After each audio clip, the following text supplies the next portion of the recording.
How's it going, guys? I'm Chris, and this is Regular Guy Training.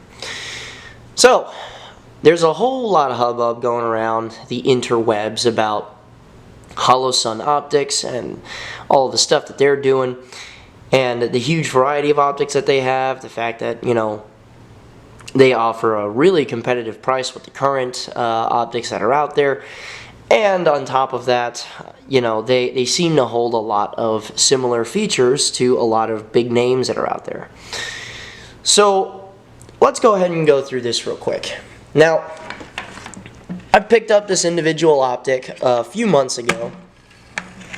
Okay, or if not a few months ago, it was a certain amount of time. I don't really know, but I picked it up a little while ago, and I decided that I was going to run a test on it and do what I had to do with it and all that jazz, because in all honesty, it's one of those things where it's like, if you come across a product that actually does really well and that doesn't cost you a gigantic amount of money, it's, number one, you're skeptical about it, but number two, if it actually does better than expected, then, oh, well, okay, cool.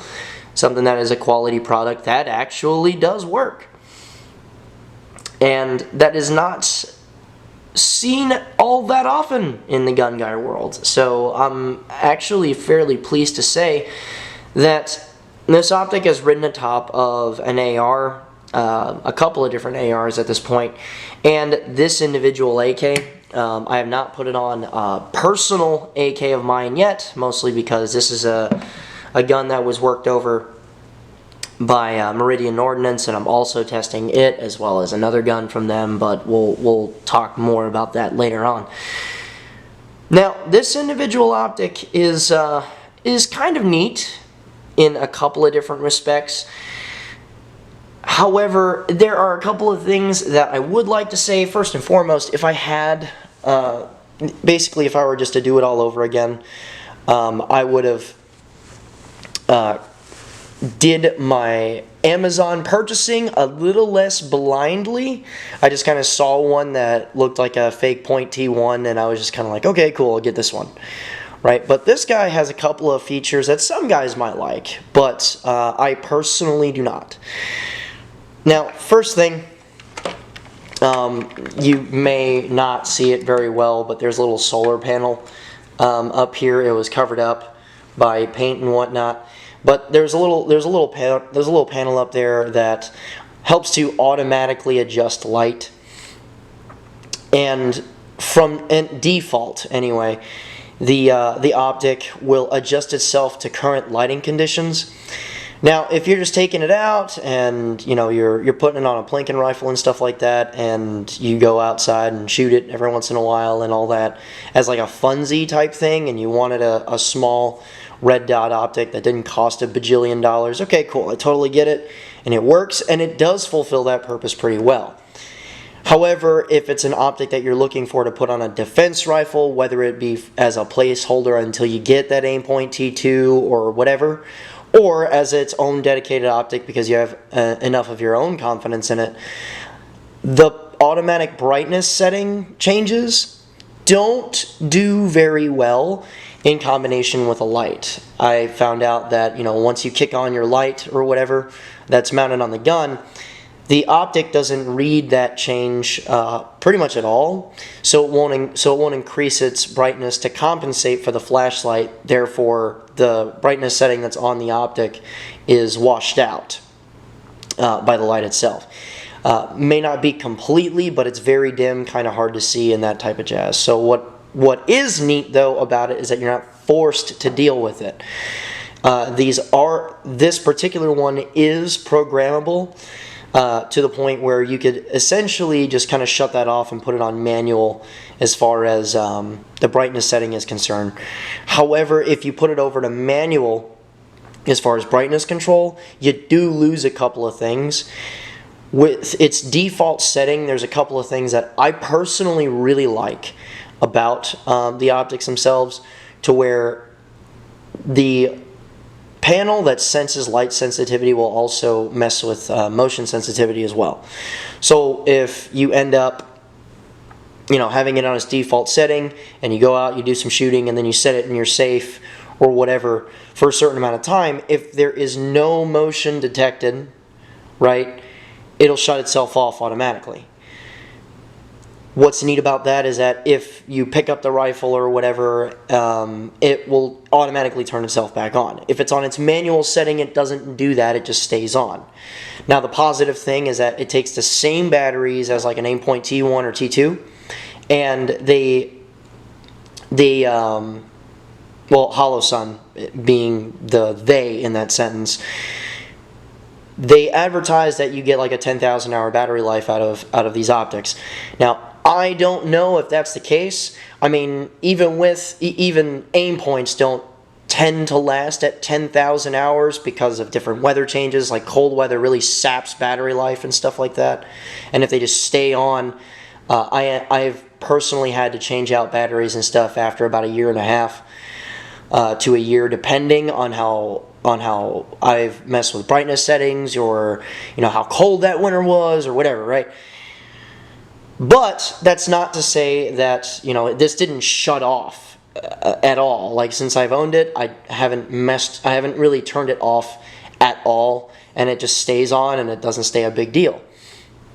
So I personally see that, as far as being able to stay on, as far as being able to stay zeroed, and all that other stuff, is in the Holosun's favor as far as its quality and durability and that type of stuff.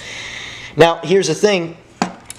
As far as the optic as well, I don't really think that there is a better test of an optic aside of like throwing it off the side of a truck and driving over it and all kinds of craziness like that, other than putting it on something like an Ultimac for an AK and shooting it a lot, right?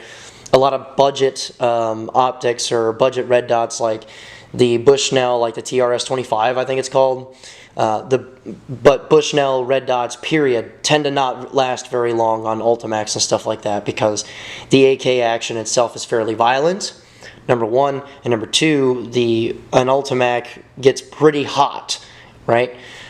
I've seen Bushnell optics and other budget optics, to include like the Vortex Spark, kind of get boiled alive by the Ultimac and stuff like that, and I have not seen this with this optic. I was fairly certain that I was going to start to run into problems like either starbursting of the red dot, or its internal components just kind of melting apart.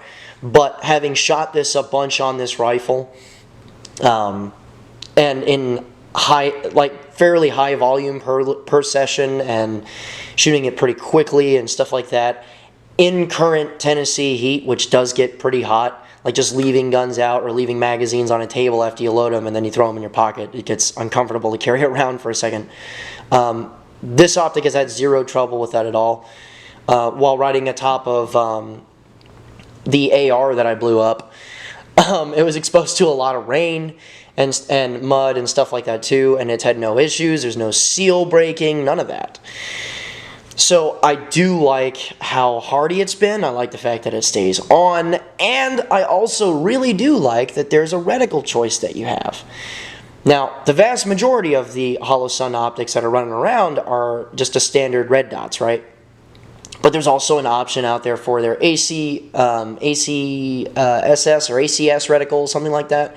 It's essentially a illuminated bullet drop compensator inside of the reticle. I haven't messed with that reticle choice yet, but a reticle that I am a gigantic fan of is the Eotech Circle Dot.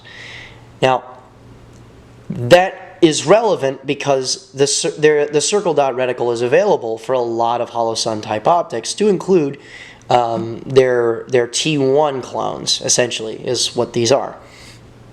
So I really enjoy the fact that, okay, I can get that Circle Dot optic or reticle that I really, really enjoy from Eotech and stuff, and I can apply it to a dot that's fairly small that I can throw on an AK or an AR or whatever. And additionally, Holosun is pretty smart in the fact that you can use aim point bases for their optics.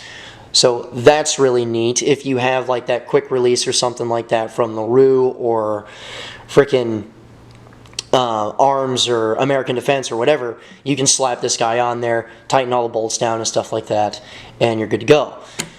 Watch the base type that you have though. I'm not sure if there's any real disparities in the screws but the screws that you get from Holosun are only one length. A lot of aim points will come with 2 different lengths of screws, and different bases for different aim point mounts will have different requirements for length of screw. I'm not sure if that's an issue with these mounts. If there are those of you who have more knowledge on this, go ahead and throw that in the comments box below. I've only had experience with, like, extended experience with this one optic, so help me out in the comments if there is or if not an issue, guys. One more thing that I honestly wish that I could have done is that there's more than one battery setup type for this individual optic. Those of you may note that there's a little shelf looking thing in that position. I'm going into the original box that I got so I can show you guys the spare, which is neat that they provide a spare. But in the little box, you'll see that the battery goes in one of these little shelves here, right? This is meant to carry the battery itself and then insert into the side of the optic. Now, there are other versions of this red dot out that have a very similar battery mounting solution to that of like an Aimpoint T1, where it's just a knob on the side of the optic that also messes with brightness, and you stick a flathead into it, unscrew it, the whole cap comes off, and then you just insert the battery, no big deal, right? But this one is obviously different in that it's its own little loading shelf that you stick into the side of the optic. Now, when I initially saw this, I was just kind of like, okay, that's kind of cool, until I saw the screws, right? Now, these little guys are actually really hard to see because they're very small. You need like a jeweler's Phillips head screwdriver to push these screws. Also, the screws themselves are pretty small, so if you put recharge strength into them, they'll snap.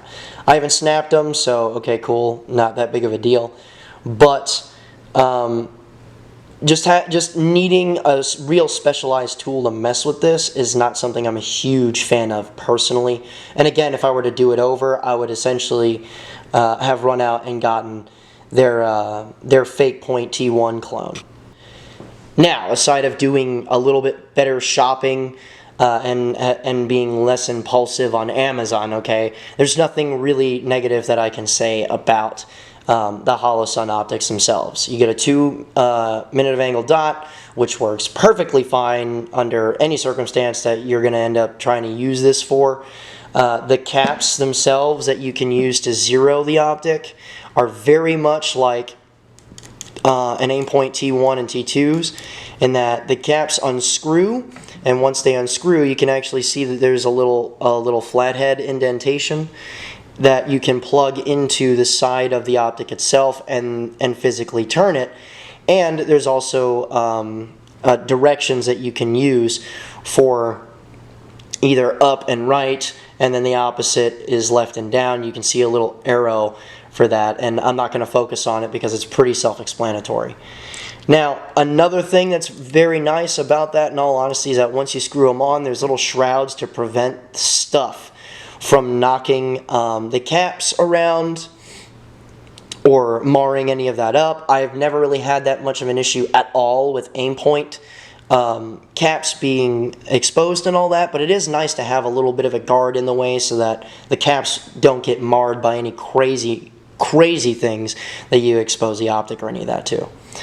So you guys have been waiting on this for a while, and I personally enjoyed testing this optic. It's been very boring in that I have not had to deal with hardly anything at all from it, and it's been a joy to have. So, I mean, unless there's anything that comes up or I kill this optic, I suspect that the longevity review of this guy will be fairly positive. So, what have been your experience with the Holosun optics? I've heard pretty much no negative experiences so far, but every once in a while you guys surprise me with an individual experience, and I like hearing about little variants. Little variants in the report that I give you guys, because you guys know that I test the crap out of this stuff, and if someone did something similar and came out with results that were the exact contrary or the antithesis of everything that I had to say. I like to hear that just so that I have more data to go on. But with that being said, guys, remember, a regular guy's firearm is the last defense against tyranny. Be easy.